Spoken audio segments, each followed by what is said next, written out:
इबुआ एटकी भिड़ कहीं लेगा और मोर मांस खावा टिके देख। तो हेलो फैन जर्जी मसमरेश्वरी। तो आज थी आम गाँव गोटे बिहागर से लगे आम जाऊँ और मो नाना घर भी आसी पहुँची गलु घर की आउ बसन नहीं जाइए स्टेज के जमा में सेन जुगी थी बोली आम सेनके पहुँची गलु। फिर बसन के स्टेज के आनी से ना मोर माँ घर एटा कार्ड धरे गली तापर जिज्ञासा कर आइल जो खाएमा जो बोलचेटा तापर एटा रंगी जब गुपचुप खाएमे बोलते तुम कहीं आनुच इनके खाइबार निके बोलिका रागुला। तापर एथर आम पहुँची गल बहुत भिड़ थिला जगह नहीं थी बोले आम अटकी थी सब खाई आउ तापर एथर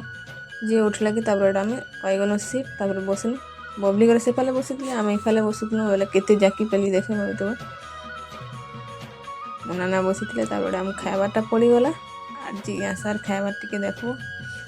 यार मोरटा भी पड़गला जनता मुझे भी सोलो सोलो खाईदेली और जिज्ञासा भी खाईदेला। जिज्ञासा पाखे बसी मुझे और खाई सारू कि आम सीधा पलि गलु गुपचुप स्टल निके तापर सेन भी बहुत भिड़ थिले आउ मिलीगला गुपचुप गुटे मत बोले तापर खाईदेली मुझे और गोटे छुआ के काना देख ताके बहुत पूरा मिली आराम से बसिक से खाऊला। तापर आम आलू मुढ़ी स्टल के भी गलु और खाइलु सेन मिसिक तापर एथर खाई सारू जनता टुकेल मैंने अधा ना आसी थे गिफ्ट भी नहीं थे बोले गिफ्ट आनली और अधा लोग खाई जाइए और आम यहाँ 4 जन जाकर गिफ्ट धरेदेलु गिफ्ट धरी सारूँ यहाँ आम घर के पलानु बुलटा की रहा बाय बाय फिर मिलवानी वीडियो रे।